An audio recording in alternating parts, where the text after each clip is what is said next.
Bonjour et bienvenue pour l'épisode numéro 9 de la ponceuse à bonde. Aujourd'hui, j'avance gentiment sur la fabrication des petites pièces un petit peu externes au corps de la machine. J'ai une partie qui va venir me soutenir la table et qui est donc terminée puisque je vous fais cette petite séquence après avoir machiné celle-ci. Donc cette pièce composée des deux poignées tournantes indexées va venir me reprendre deux barres dont une va supporter la table. Pourquoi j'ai rajouté cette pièce ici? C'est parce que justement ça va me permettre un déplacement plus important de la table en elle-même sur le devant de la machine. Voilà, là vous allez voir le travail de celle-ci. Il y a un petit peu de sciage et autres, perçage. Et de peinture. J'ai aussi profité de déterminer la position de mon petit piston, après avoir fait quelques essais pour justement trouver l'inclinaison de celui-ci. Ce qui m'a permis de démonter le bras, de finaliser donc le perçage pour le petit piston et puis voilà, d'un petit peu de faire de peinture. Donc ça progresse gentiment. Je dirais que c'est quand même assez long, on va dire, vu le nombre d'épisodes déjà. Et puis je ne suis pas non plus là tout présent tous les jours, on est bien d'accord. J'ai reçu le petit variateur de fréquence, donc je suis complet on va dire pour arriver prochainement à en tout cas me faire une mise en route et de voir un petit peu la réaction de la machine. J'attends de recevoir ce qu'il faut, là j'ai commandé des câbles pour pouvoir brancher un petit peu correctement celui-ci. Ça sera dans une étape prochaine. Voilà, pour l'instant, aujourd'hui, on va rester sur la fabrication de cette pièce de maintien de la table. Et puis, je pense que là, ça va déjà nous emmener pour un petit bout. Allez, on se rapproche, on passe sur la choubline, et c'est parti. J'essaie là de déterminer la position et l'angle du petit piston pour que je puisse, si possible, aller plus bas que ceci. Là, je suis en butée maximale. Pourquoi? Parce que lorsque je vais changer les accessoires sur le devant, là, je vais mettre lorsque j'aurai les petits rouleaux, je vais avoir ma bande qui va être bien en biais. Et plus elle sera en biais, et plus je pourrai travailler sur le petit rouleau devant. Ce qui nécessite donc de pouvoir descendre plus bas que je ne le suis ici. Voilà, donc je suis en train de faire joujou là avec mes petits serre-joints, de trouver un petit peu l'angle adéquat. Et une fois que celui-ci sera déterminé, je vais percer ma tôle latérale et mon bras. Et j'aurai ainsi mon piston en place.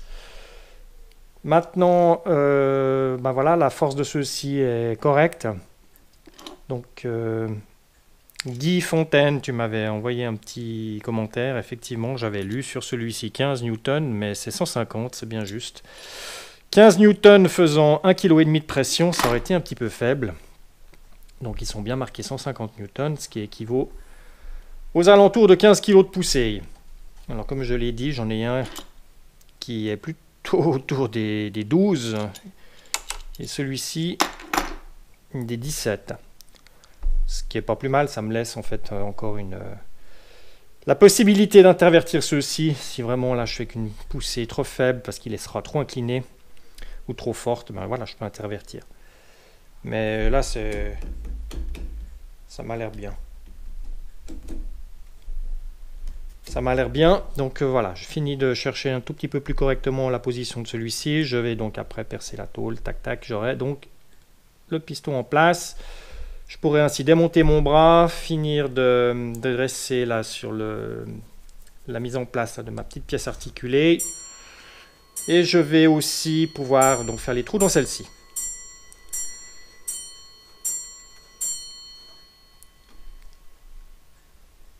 « 10 heures.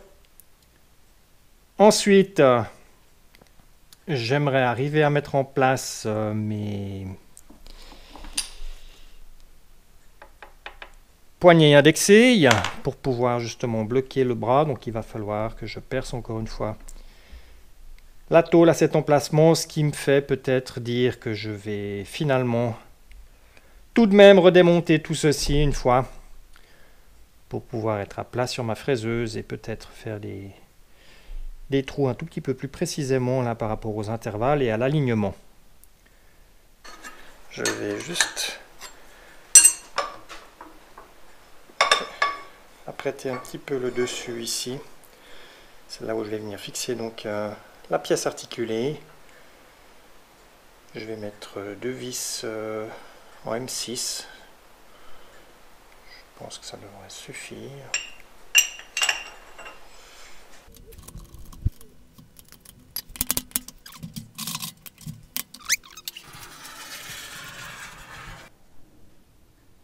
J'ai juste donc ici tracé l'emplacement de la largeur de ma plaque. J'ai rajouté 2 mm de chaque côté par rapport à la largeur de celle-ci, puisque je pense devoir peut-être avoir la nécessité de l'incliner un tout petit peu dans ce sens, là comme j'ai expliqué, pour pouvoir régler celle-ci si je veux tourner à l'envers avec le moteur pour que la bande aille dans l'autre sens.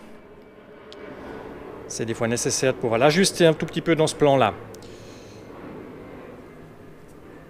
Donc ça va être simplement ici une légère prise de passe pour être bien plane, puisque là je suis un tout petit peu bombé sur le dessus de ma pièce.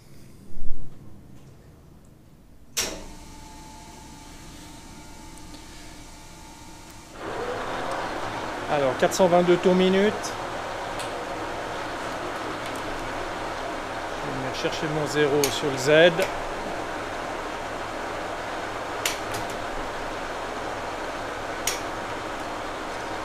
Le voici. Je redescends un petit peu. Et là, on va prendre... Je ne sais pas combien il faut, je voulais pas prendre trop, on va prendre 7 dixièmes déjà pour essayer. Vitesse d'avance 60 mm minute.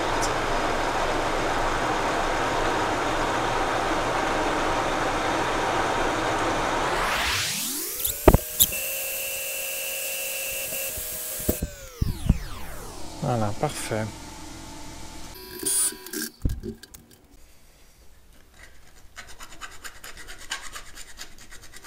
Et bavurer un petit peu là derrière.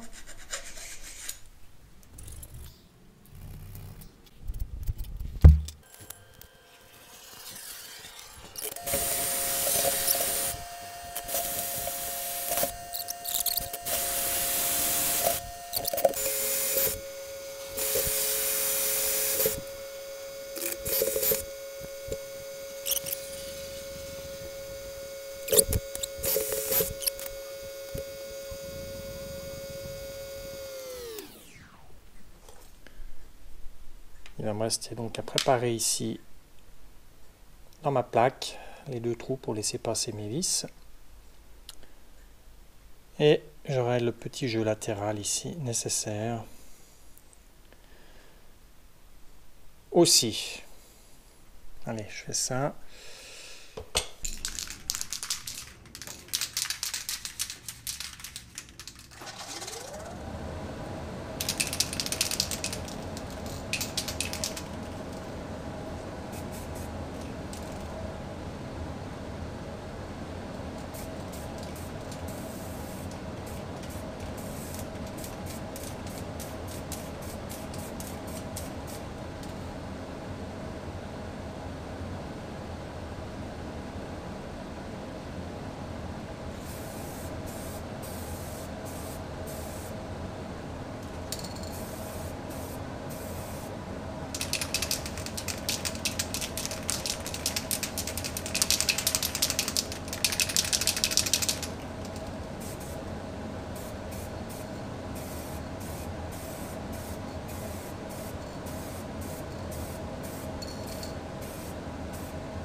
S'arrêter là pour une première couche.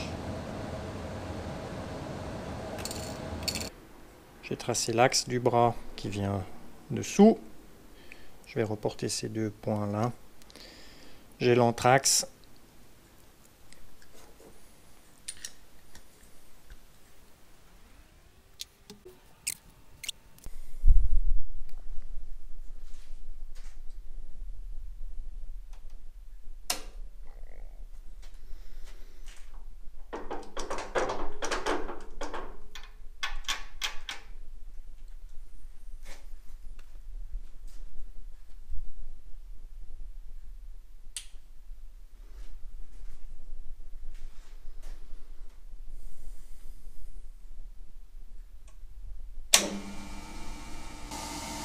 je vais avoir 53,5 d'anthrax.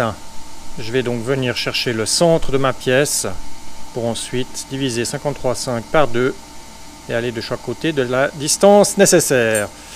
Toujours la même procédure, hein, on vient à 0, on passe de l'autre côté, on ne met pas à 0 l'affichage mais on appuie sur la touche demi et ça nous donne la distance pour se retrouver au centre.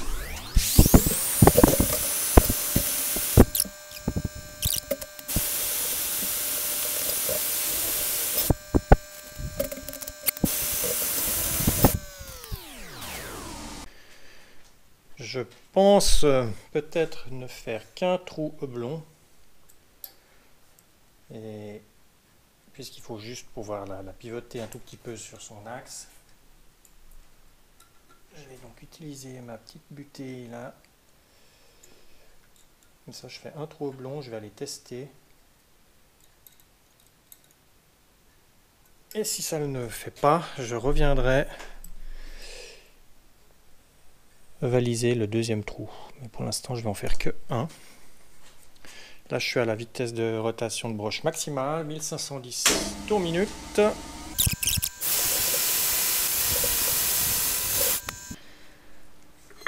On a ici une pièce que je vais rajouter sur la partie gauche de la machine. C'est donc à travers celle-ci que vont passer mes poignées indexées pour bloquer la sortie des bras. Voilà, ma tôle latérale fait 8 mm. Je me disais que 8 mm pour prendre le filetage, vu que ça va être souvent serré et desserré, c'est un petit peu faible. Donc là, voilà, je vais augmenter la partie de prise du filetage. Je vais donc tracer sommairement, puisque je vais faire avec l'afficheur digital, mais c'est juste pour avoir un repère. Comme je dis toujours, c'est vite fait de faire une petite bêtise.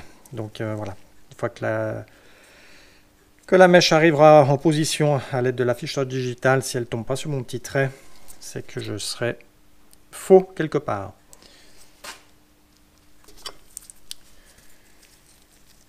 J'utilise ici le dépassement là, de l'équerre réglable. Je règle ici ma dimension souhaitée. Ce qui fait office de trusquin si on veut bien.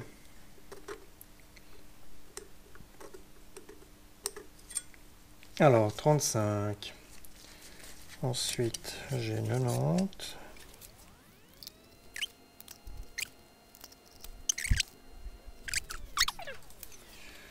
J'ai aussi le mètre de menuisier qui va faire son affaire. 255. On est ici.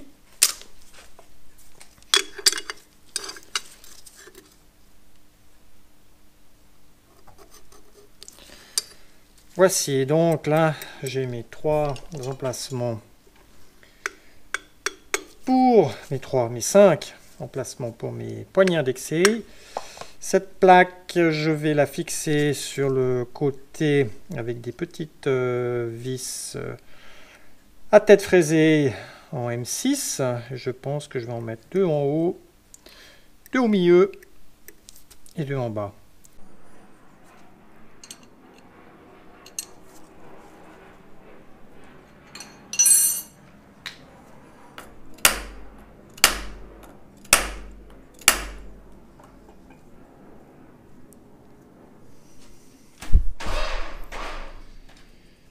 Alors, ma pinule, elle est là.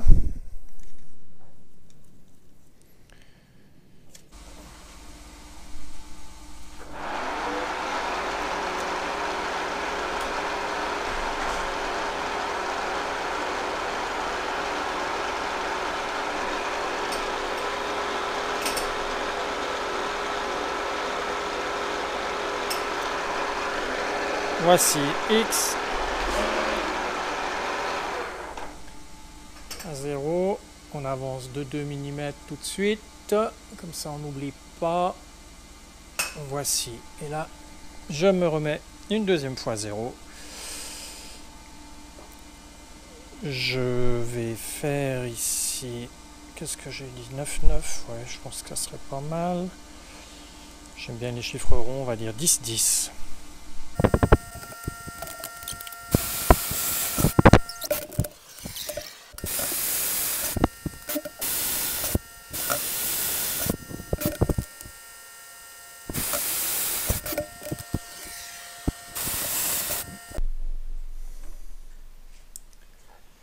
Dans ce bloc, je vais reproduire le même système que ici.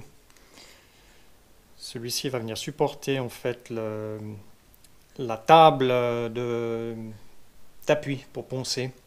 Je vais donc avoir ici deux trous de 25 mm et je vais scier par contre par l'extérieur, pas depuis le côté comme ici, mais par l'extérieur, par le bout. Et je mettrai ensuite une poignée indexée sur le côté pour justement écraser et me bloquer le tube, la barre qui passera en son centre.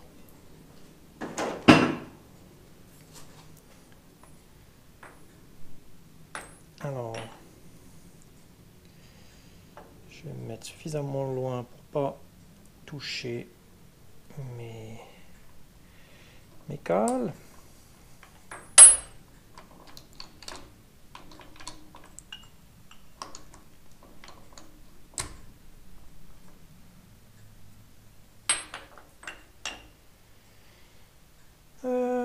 Ma petite réglette. Là, j'arrive à un stade où je me dis, il va falloir que j'envisage la salopette, je sais pas, pour que je puisse avoir ma petite règle métallique à sa place dans sa pochette. Je perds un temps pas possible à chercher mes outils, c'est hallucinant. J'ai donc simplement mis la moitié du rayon à partir du centre. 12,5, je mets un tout petit peu plus, je mets 15. Et je suis à 45. Il faudrait 50 en bout pour éviter de toucher les cales qui seraient dessous. Voilà. Là, je serai bien.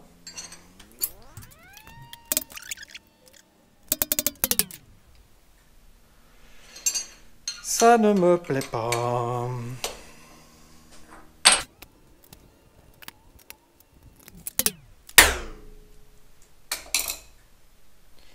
Voilà qui est mieux. Alors, on va faire ça comment? Puisque je suis encore monté avec mon petit mandrin, je vais venir mettre ici un petit coup au centre.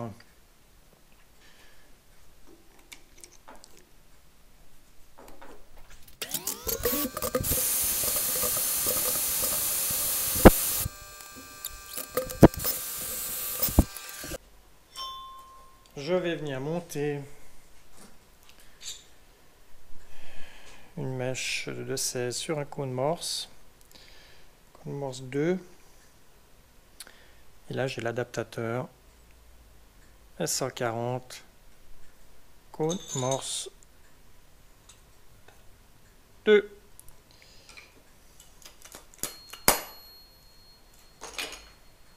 On va donc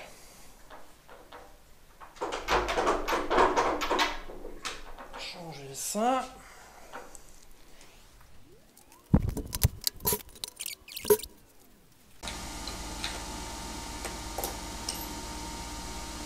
J'ai changé mon outil un petit peu vite là, j'ai donc mis ma butée en bout. J'aurais dû tourner ma pièce et faire mon trou de centrage avant de changer. Ça m'aurait évité un changement d'outil supplémentaire quand je vais faire le deuxième là.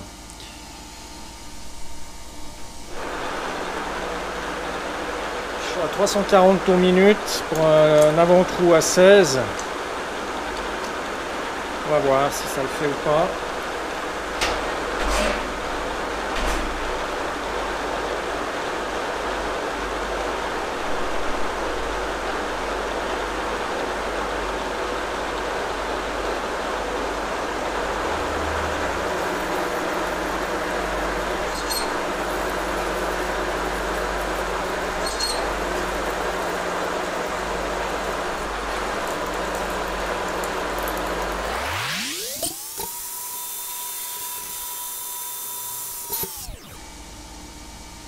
La vitesse d'avance était de 60 mm minute.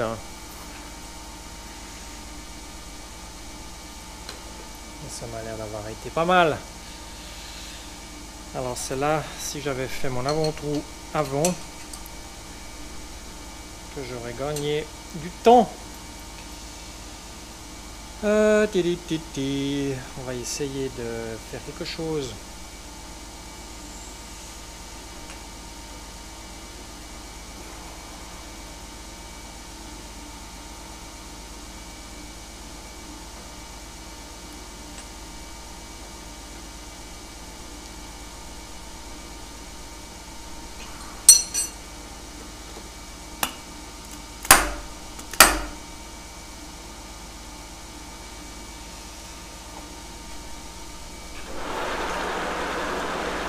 Ça risque d'être un tout petit peu du gâchis. On va voir ce que ça donne là. Si je me présente doucement.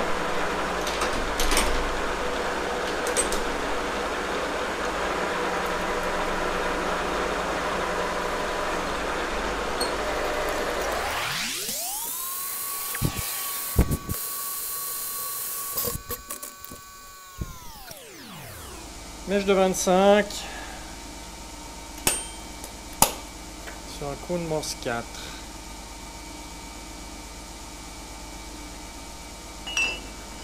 Oh oh oh oh. Ça va pas y aller. Il va falloir que je descende la pièce dans son étau. Ça y est. On va revenir sur sa cote. 30.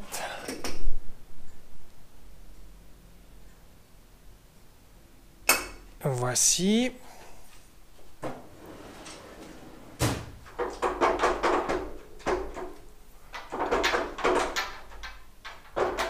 Alors, 270 tours minutes. On va voir comment ça réagit.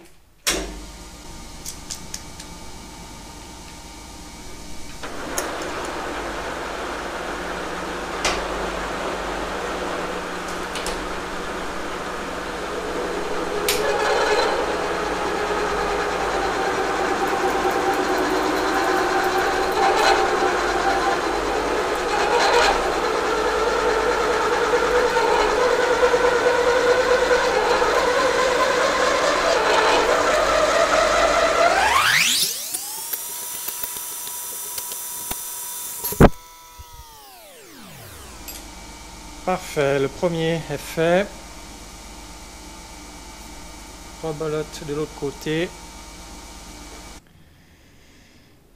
Je vais monter une scie à présent pour pouvoir couper la partie centrale afin de justement qu'elle puisse se resserrer par la suite à l'aide de la poignée tournante indexée.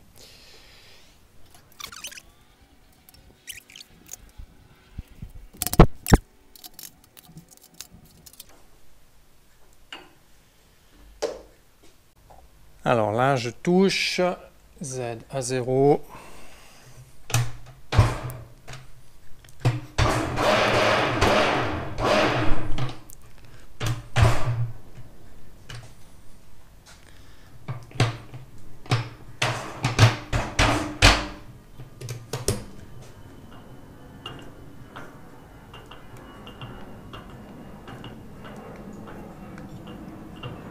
Je touche Z demi.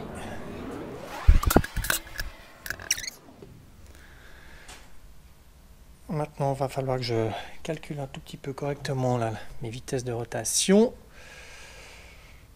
On va regarder ça. On va démarrer ce sciage. C'est pas quelque chose que je fais très souvent, je dois dire. Donc, je suis un petit peu dans l'approximatif peut-être. Là, je sais pas. J'ai essayé de trouver des vitesses de rotation et autres, les petits calculs. J'arrive avec une vitesse de broche, je suis à 72 tours minute. Et puis les avances que je trouvais semblaient un petit peu rapides, donc je vais commencer à 35 mm minute d'avance. J'hésitais à faire un sciage en 2 passes, mais non, je vais y aller direct sur les 20 mm. Et puis on va voir ce que ça donne.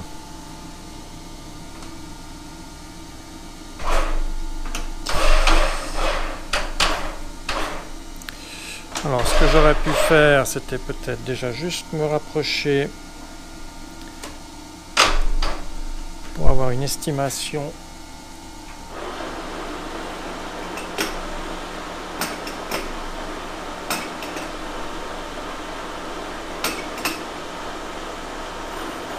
Voilà.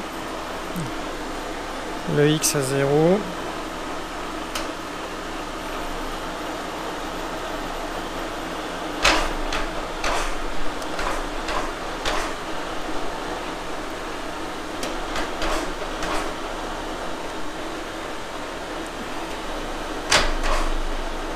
Là, on va rentrer le 20 mm. 24, c'est un petit peu beaucoup.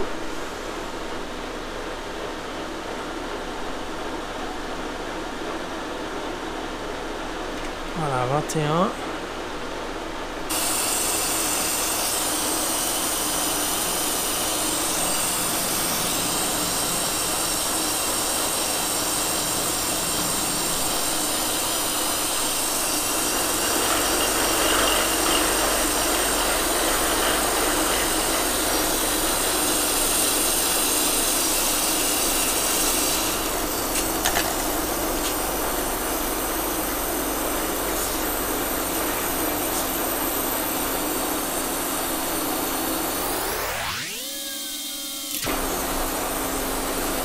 J'ai monté la vitesse d'avance à 47 mm/min.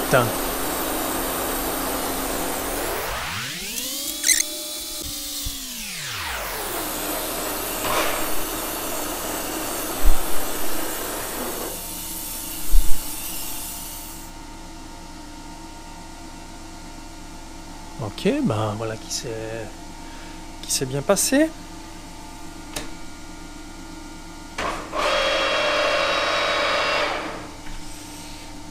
On va tourner ça.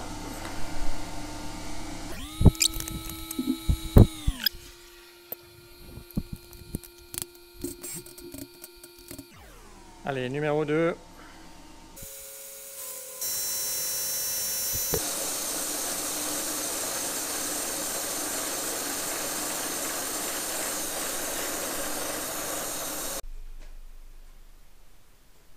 Donc bien content là, ça s'est bien passé. Et si je prends maintenant un des ronds qui va rentrer, ça va être parfait. Une fois que je vais avoir ma poignée indexée, là elle va me resserrer tout ça et je pourrai donc immobiliser ma table dans son support. Je reste avec ma bouteille. Je vais revenir chercher ici le centre comme d'habitude.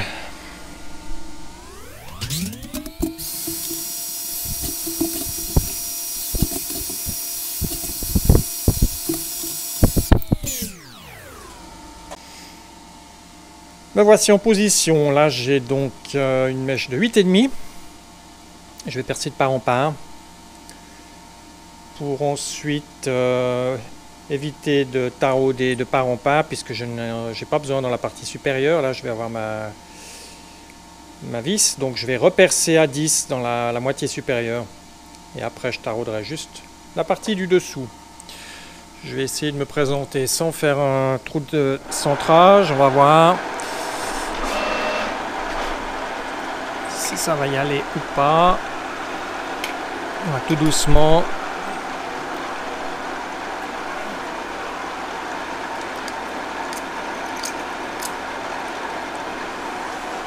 Alors, vitesse de montée.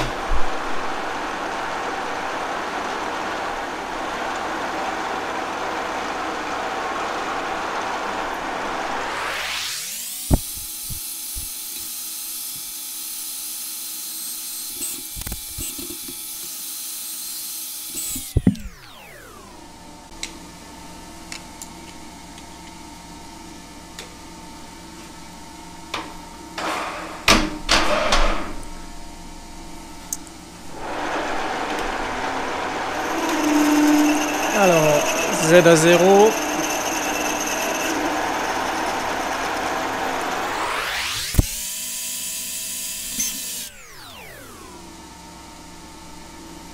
C'est une bonne chose. Je vais juste mettre ici 10 pour éviter de me tromper et puis d'avoir les poignées indexées qui soient une fois en bas, une fois en haut.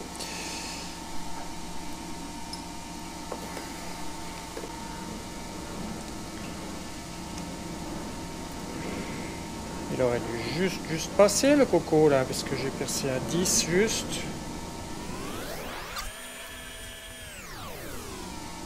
Il chatouille les parois, on va dire, sans plus. Alors voilà, là j'y suis. Hop.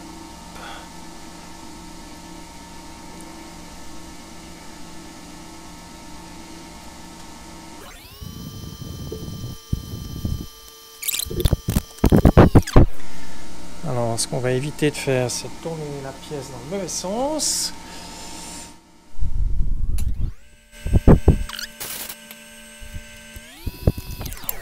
Et rebolote pour le numéro 2. On se retrouve après.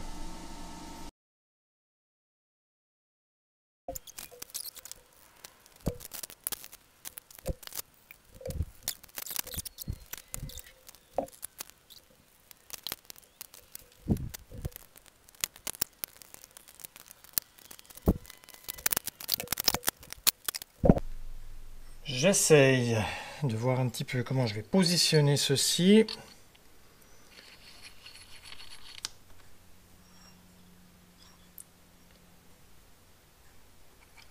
Par rapport à... Ah ben voilà. Comme quoi il faut démonter ces outils et jamais laisser un outil sur la fraise.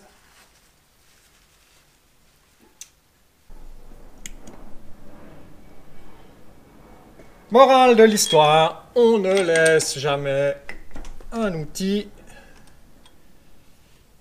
dans la broche. C'est le métier qui rentre.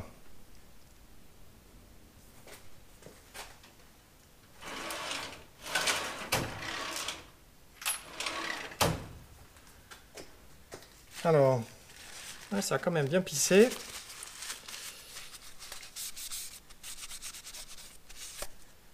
Je coagule assez vite.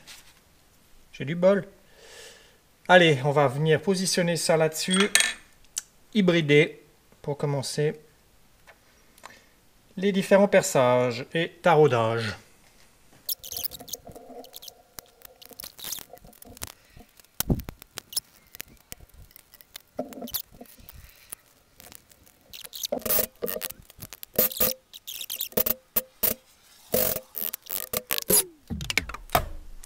Je crois qu'on va pas non plus trop pignoter, hein. Je suis pas à quelques centièmes près dans la ligne de mon schmilblick là. Donc on va s'arrêter là. Ça va le faire. Je vais brider ça correctement. La même chose que d'habitude, toujours chercher un point de référence. Donc là ça va être le coin de la pièce. Je vais venir chercher le 0 ici, le 0 ici. Et ainsi je vais pouvoir reporter à l'aide de mon afficheur digital la position de mes trous. Ça va donc être des taraudages en 6 mm. Une fois que ceux-ci seront terminés, je vais venir brider ma pièce là-dessus. Et ensuite, je percerai à 8,5 pour faire passer un tarot de 10 mm.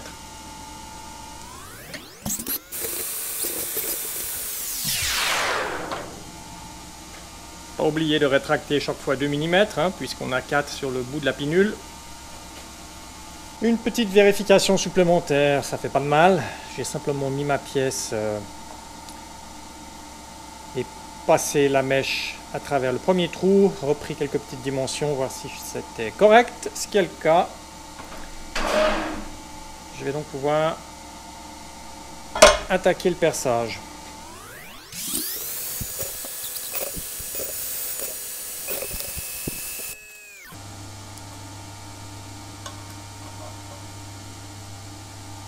Ça m'a l'air d'être bon.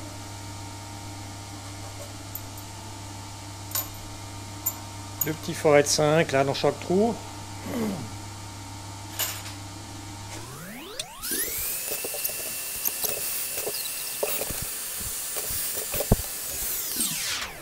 le taraudage.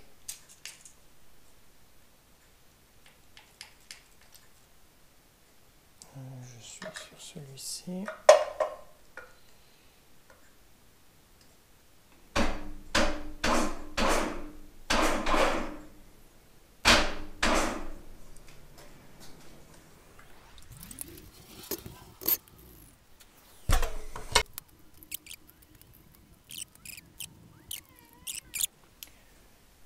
À présent, donc mes perçages, les derniers là pour mes 5 possibilités de poignée indexée, puisque j'ai 5 possibilités de déplacer mes bras.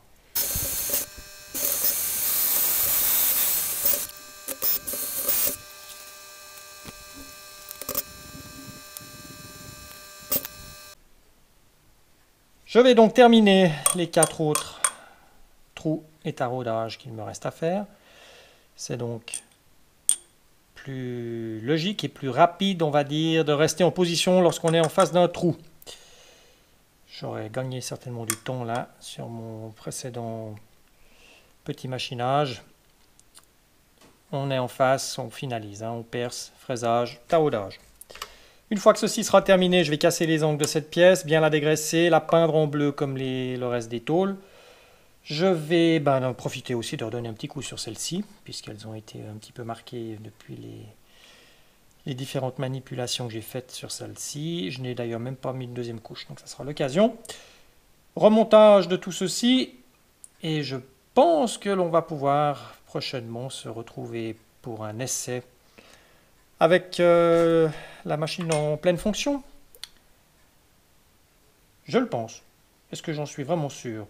Je dois encore dégraisser le moteur, je dois encore le peindre. Allez, si je fais ça hors caméra, puis que je ne vous montre pas le nettoyage et la peinture du moteur, on va dire ça, ouais, on va se retrouver pour un premier essai.